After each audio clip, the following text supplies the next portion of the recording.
paye 100 francs pour penser aujourd'hui, prends. Parce que demain, il jette. Il faut apprendre à faire des prix qui s'ajustent au contexte. Cela prend un peu de comptabilité analytique. Des gens comme Roméo sont bons pour vous aider à faire ça. Alors, peut-il avoir un véritable auto-emploi sans formation? Non, ça dépend de ce qu'on appelle formation. Sans diplôme, oui. Mais sans avoir été formé à rien, non. Il faut avoir appris quelque chose pour le faire. Mais on n'a pas besoin d'aller à l'école pour apprendre à faire quelque chose. Une femme peut avoir appris de sa maman à faire du haricot avec de la friture. Elle se met au bord de la voie, elle le fait, elle va manger. C'est une formation. Mais elle n'a pas besoin de faire une école de formation pour s'auto-employer. Je peux aller voir quelqu'un ce soir, elle m'apprend à faire du déguet. Demain matin, je fais du déguet, j'en vends. Je n'ai pas besoin d'avoir un diplôme en déguet pour vendre du déguet et gagner de l'argent. Vous me suivez? Donc, on a besoin d'être formé. Mais on n'a pas besoin de faire une école de formation. On n'a pas besoin de diplôme de formation pour s'auto-employer. Comment investir selon son capital? Je vous l'ai déjà dit ici, moi je n'aime même pas le capital. Si vous pouvez faire des affaires sans capital, c'est toujours mieux. Que ce soit les affaires qui apportent l'argent. Ce n'est pas à vous de donner de l'argent aux affaires. Est-ce qu'on est d'accord? Vous aimez. Si moi j'ai un conseil à donner à quelqu'un dans les affaires, ne donnez pas d'argent aux affaires. Demandez aux affaires de vous donner de l'argent. Moi, c'est ma règle. Et ça m'a sauvé de beaucoup de choses. Parce que quand vous regardez l'histoire de tous les entrepreneurs, la mienne y compris, vous allez toujours échouer au moins 100 choses avant d'en trouver une qui marche. Je ne connais presque pas d'entreprise qui soit prospère sur la première idée qu'elle a eue. Qu'est-ce que moi je n'ai pas essayé dans ce pays?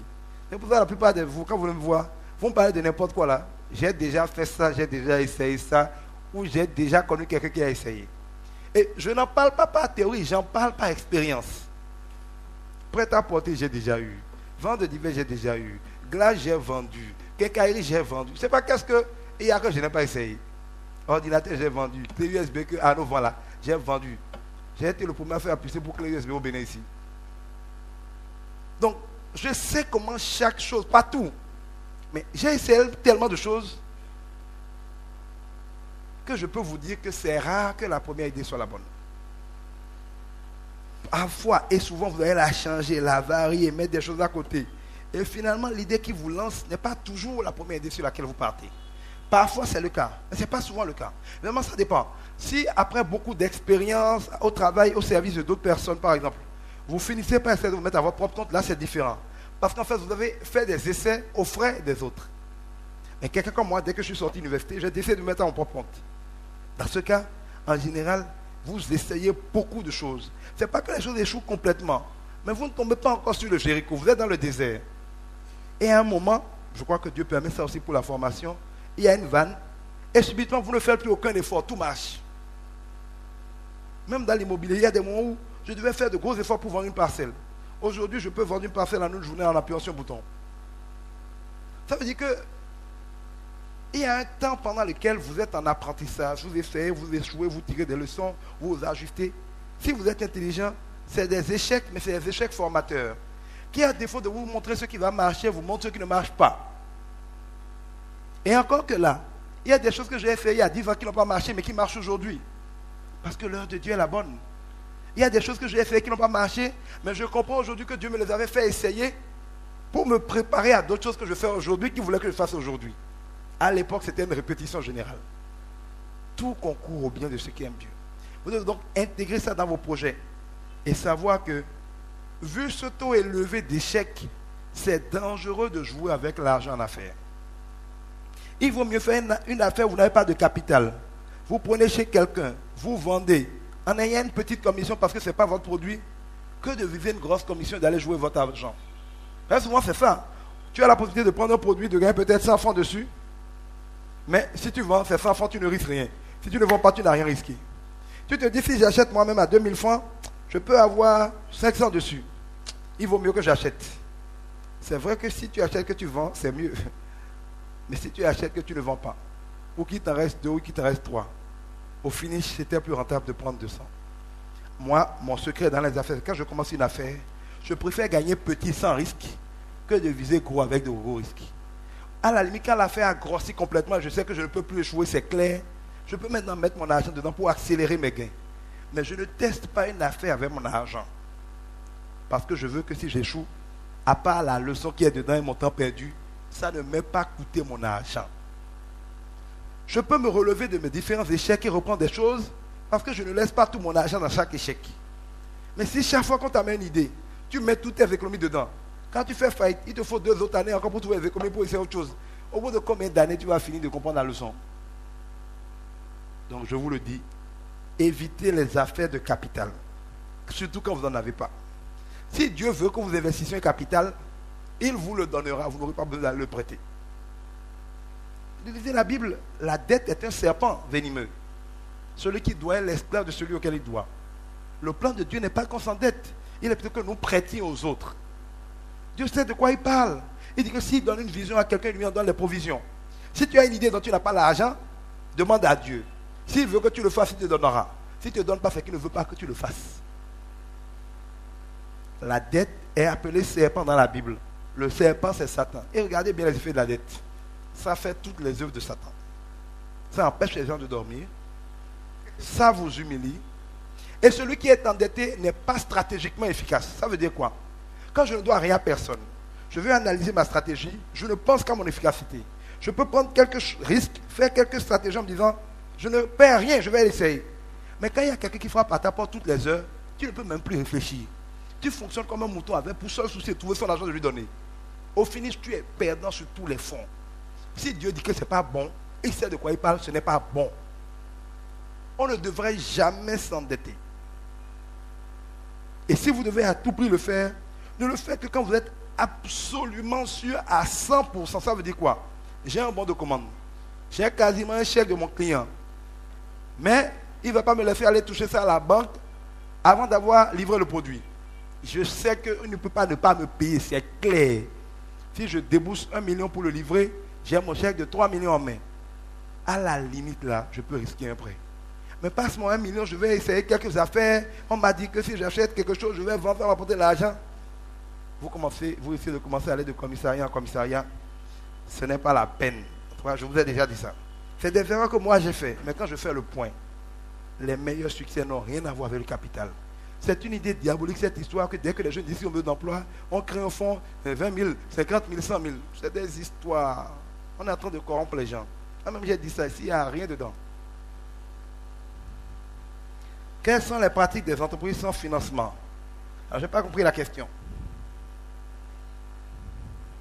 Qu'est-ce que vous appelez, quelles sont les pratiques des entreprises sans financement? Comment une entreprise qui n'a pas d'argent fait pour fonctionner? C'est ça? C'est ça la question? C'est la même question. Elle fonctionne avec l'argent que ses affaires ont apporté. On n'a pas besoin d'avoir de l'argent au début d'une entreprise.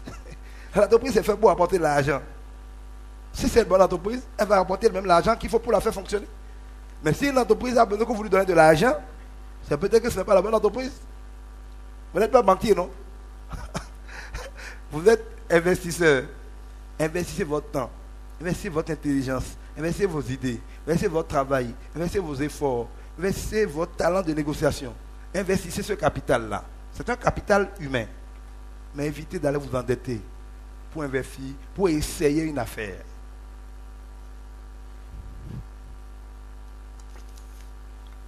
Comment trouver les financements pour lancer son projet?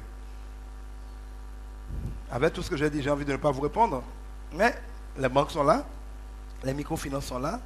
Il y a parfois des gens qui croient tellement à votre idée qu'ils vont accepter soit de vous prêter l'argent, soit d'être actionnaires. Mais dans un environnement comme le nôtre au Bénin, ça se termine presque toujours mal. En réalité.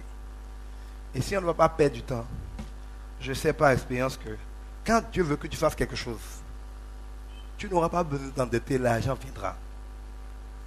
Si Dieu ne te donne pas l'argent de quelque chose sans que tu t'endettes, c'est qu'il ne veut pas que tu le fasses ou c'est que ce n'est pas le moment de le faire.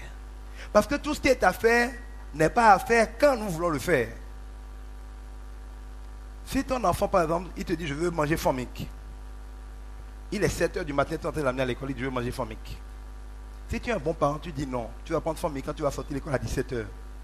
Et tu le prives des 100 francs, non pas parce que tu n'en as pas. Hein, tu ne veux pas qu'il prenne formique à 7 h en allant à l'école.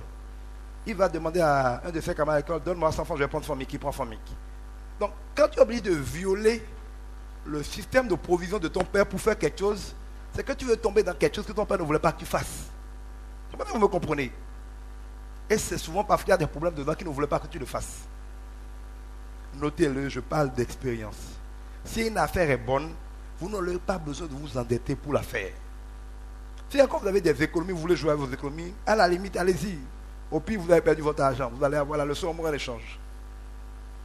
Mais s'il faut aller prêter l'argent chez quelqu'un pour essayer un projet, je vous le déconseille fortement avec un point rouge.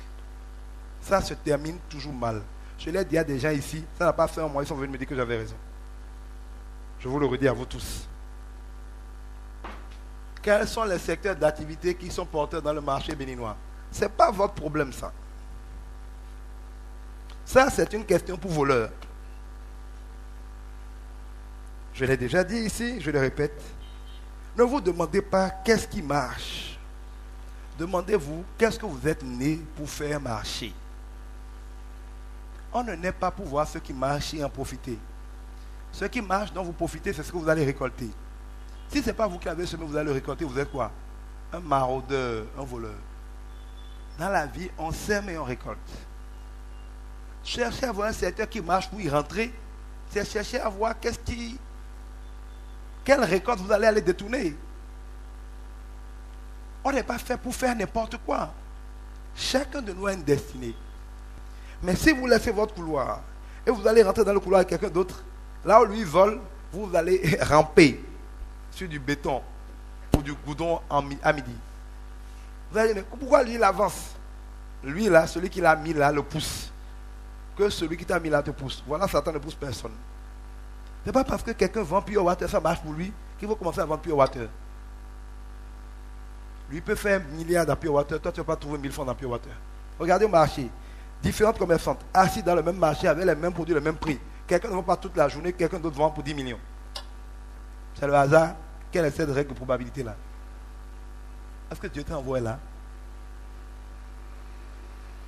Et mieux, je l'ai souvent dit, il y a, je crois, un séminaire que j'ai fait sur la destinée ici. Vous pouvez prendre copie à l'enregistrement.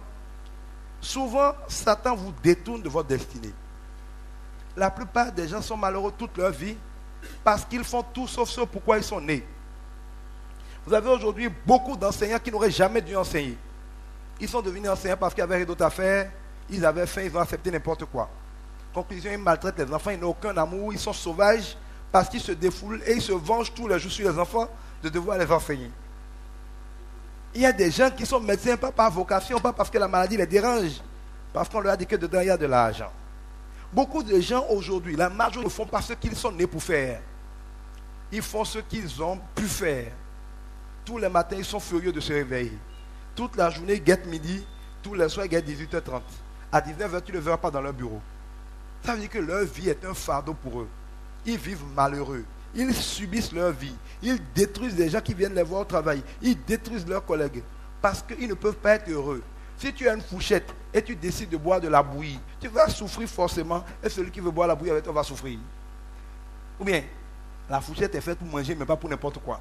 Si tu veux manger du riz, c'est cuillère. Tu vas prendre la cuillère pour couper de la viande de bœuf. Même si c'est le côté, la cuillère va se tordre, tu vas avoir mal à la main, tu vas hacher la viande au lieu de la couper. Pourquoi? La cuillère n'est pas faite pour couper la viande, pour ça il y a couteau. Quand vous prenez une vie pour essayer d'en faire autre chose que Dieu a prévu que la vie fasse, vous prenez une cuillère pour essayer de couper la viande de bœuf frit. Vous finissez par avoir un semblant de résultat, mais au prix de beaucoup de gâchis et de beaucoup de temps perdu. Le secret de l'efficacité, c'est de découvrir pourquoi vous êtes fait et de le faire. La question c'est, vous êtes né pour faire marcher quoi? Ce n'est pas qu'est-ce qui marche. Ce que moi je fais marcher, vous ne pouvez pas le faire marcher. Vous n'êtes pas conçu pour ça. Plein de formateurs ont essayé. Moi je peux parler 10 jours comme ça sans aucun papier. Il n'y a pas 2 personnes payées qui peuvent parler 10 jours sans aucun papier. Ce n'est pas la peine de m'imiter. Ce n'est pas que je suis fort. Je n'ai pas choisi. Je suis bâti comme ça. C'est le contraire qui m'est difficile. Moi, je n'ai jamais pu mémoriser une ligne de leçon à l'école. Mon cerveau ne retient pas. Mon cerveau est très fort pour analyser, pour calculer, pour raisonner. Mais si c'est pour bûcher, mon cerveau n'arrive pas. On peut même dire que c'est un handicap. Demandez à mon épouse, dit, des fois même des gens qui ont travaillé à Global, qui nous ont volés, qui sont partis. On les croise dans la rue, je les salue gentiment. Elle parle, tu ne le connais pas? Je dis non. Et ce type-là nous a volé. Il dit, ah bon, moi j'ai déjà oublié. Mais comment tu peux oublier des choses comme ça? Mon cerveau ne retient pas ce qui est mauvais, c'est pas ma faute. On peut dire que c'est un handicap, mais c'est comme ça que Dieu m'a fait. Mais en m'empêchant de retenir des choses inutiles, ou peut-être des choses secondaires, il m'a donné un turbo-réacteur en termes de raisonnement. J'aurais pu me frustrer tout le temps pour dire, ah, je n'arrive pas à retenir mes leçons d'histoire, je n'arrive pas à retenir la date de la Première Guerre mondiale. Mais Dieu m'a donné un turbo pour faire autre chose. Tant que je fais des choses qui sont conçues pour mon turbo, on ne fera même pas compte que je ne suis pas capable de mémoriser certaines choses. Donc, chacun de vous a un don puissant quelque part et a des faiblesses. Ne regardez pas qu'est-ce qui marche. Demandez-vous, tel que Dieu m'a bâti, par rapport à ce que j'ai en turbo là, qu'est-ce que je suis censé faire pour que mon turbo soit rentable? Même si ce quelque chose n'a pas l'air très rentable a priori, si votre cœur vous y pousse, allez-y. Le succès, c'est des gens qui vont à des endroits où il n'y avait rien avant eux. Mais comme c'est Dieu qui les a envoyés, quand ils vont là-bas, Dieu fait verdir l'endroit. L'une des raisons pour lesquelles vous manquez vos destinées, c'est que vous êtes stupide. Vous vous baladez pour voir là où il y a du verre. C'est l'histoire d'Abraham et de Lot. Séparez-vous. Abraham est sage, il dit vas-y d'abord. L'autre regarde, il voit les verts pâturages de Sodome et Gomorrhe. C'est vert, c'est rayonnant. Il dit bon, moi je vais à Sodome et Gomorrhe. Abraham dit vas-y. Moi je prends ce que Dieu me donne. Il est parti là-bas, il a fallu combien de jours pour que Dieu détruise tout ça et qu'il ne reste plus rien. Tout ce qui brille n'est pas de l'or. La réalité n'est pas toujours la vérité. On ne choisit pas sa destinée à la réalité. On ne regarde pas les apparences pour choisir sa destinée. Quand moi j'ai créé l'immobilier, même mon père m'a dit ça ne va pas chez toi, tu es devenu maintenant démarcheur. Tu es consultant, tu étais à l'école, tu as fait les HEC. Au lieu d'être consultant, de faire des études en marketing, tu veux devenir démarcheur. C'est du gaspillage de talent. Démarcheur pour moi est doux, ça plaît à beaucoup de gens aujourd'hui. Est-ce que je suis démarcheur? J'ai réinventé un métier. Et comme je l'ai inventé, personne ne peut me battre dedans parce que c'est moi qui ai inventé ce métier-là. Le métier de l'immobilier comme je le fais n'a jamais été fait au Bénin. Qui peut me battre dans ce que j'ai inventé? À moins que je sois à la retraite. Surtout que je suis quelqu'un qui invente tous les jours. Quand ils sont en train de copier mon premier pas, je suis au 10e pas. Quand ils arrivent au 3e pas, je suis au 15e pas. C'est l'histoire de Isaac. Tout est écrit dans la Bible. Isaac construisait les puits. Les gens étaient jaloux, venaient boucher. Est-ce qu'Isaac a discuté? Il a commencé à construire plus vite. Ils ont vu que pendant qu'ils sont en train de boucher un trou, eux bouchaient. Isaac a construit trop de trous. Ils ont compris qu'au rythme, le gars là a construit les trous. Il vaut mieux faire la paix avec Dieu, puis il ne va pas tout boucher. C'est ma stratégie. Pendant que tu me copies sur 1 là, je suis à 20. Tu arrives à 10, je suis à 100. Tu finis par avoir le vertige, tu dis laisse-le partir, on ne peut pas le suivre. Je ne me fatigue pas vers la concurrence. Parce que je suis dans un domaine que Dieu m'a donné. Tu ne peux pas me rattraper. Dieu peut te donner pour toi, tu vas devenir heureux, plus heureux que moi. Hein. Mais là où Dieu m'a mis, tu ne peux pas me battre. Dans mon domaine, Dieu a dit, il n'est pas menteur, je suis la tête et je ne peux pas être la queue. Si tu n'es pas la tête, c'est que tu n'es pas dans ton domaine. Trouvez vos domaines. Trouvez pourquoi vous êtes né. Et faites-le. Tant que vous ne pouvez pas trouver pourquoi vous êtes né, vous n'aurez pas une grande destinée.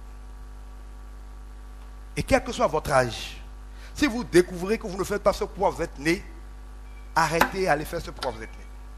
Abraham, avec quel âge? Quand Dieu dit, quitte ta ville, quitte ton pays, quitte ta famille, quitte tout ce qui est rapport à ton père là, va, là où je vais te conduire.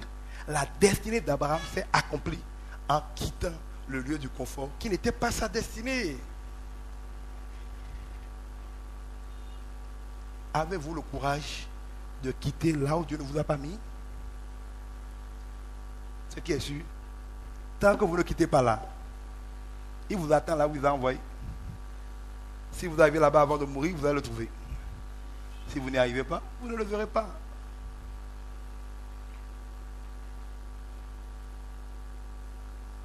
Comment transformer une vie, une idée en entreprise? Je pense qu'on va voir ça, parce que c'est important. On va voir un peu le cheminement. On va voir ça la semaine prochaine, après le séminaire de mercredi sur les couples. Parce que mercredi prochain, je l'ai déjà dit, ça ne sera pas l'auto-emploi, ça va être sur le prochain. Comment réagir à l'épreuve du temps dans les affaires? Je n'ai pas très bien compris la question. Ça veut dire quoi exactement? Comment réagir à l'épreuve du temps dans les affaires? Qu'est-ce que vous voulez dire exactement? Oui? Oui? Bon, alors ça, je l'ai déjà dit. D'abord, le temps est une règle de la vie. Chaque chose en son temps, un temps pour chaque chose. Et il faut avoir le discernement des temps et des circonstances. Donc, il faut d'abord savoir que le temps est normal, première chose. Deuxième chose, il faut savoir à quel temps vous êtes. Il y a un temps pour avoir un nom. Il y a un temps pour jouir de son nom. Il y a un temps pour se faire connaître. Il y a un temps pour profiter du fait qu'on est connu. Il y a un temps pour semer. Il y a un temps pour voir pousser. Il y a un temps pour récolter. Il n'y a pas de prière pour que le lendemain de ta semence, tu récoltes du maïs. Il y a des choses dans la vie, ce n'est pas la peine de prier pour ça. Il faut juste savoir à quel temps tu es. Quand il est 2 heures du matin, ce n'est pas la peine de prier pour que le soleil se lève. Il faut prier pour dormir en attendant 6 heures du matin. Je fais des caricatures, mais pour vous montrer que certaines de nos prières reviennent à ça. Un temps pour chaque chose, la Bible dit, et chaque chose en son temps. Ayez le discernement du temps où nous sommes. Première chose. Deuxième chose, sachez qu'il y a un processus pour chaque chose. Et vous ne pouvez pas violer ce processus. Mais ce que vous pouvez faire, c'est ce que j'appelle la diversification de portefeuille. Qu'est-ce que ça veut dire? Il y a des affaires qui aboutissent vite, mais qui généralement ne rapportent pas gros.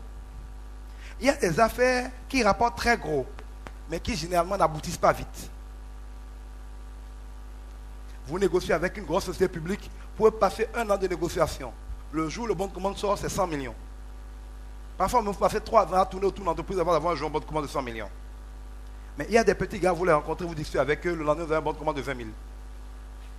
Le secret, c'est de ne ni passer tout son temps avec des petits clients qui ne peuvent rapporter que 20 000, ni passer tout son temps avec des gros clients qui vont rapporter 100 millions peut-être dans 3 ans quand vous serez déjà mort de faim.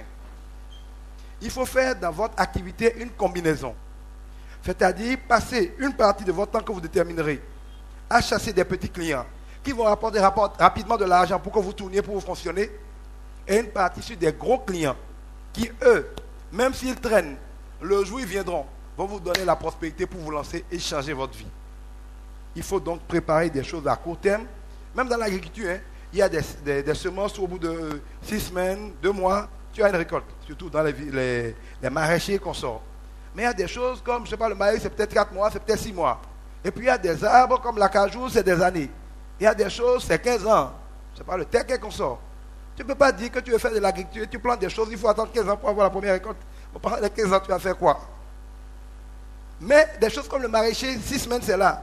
Mais ça te rapporte combien? Il faut savoir faire une bonne combinaison entre des choses qui rapportent un peu d'argent rapidement pour vivre et des choses qui rapportent à long terme.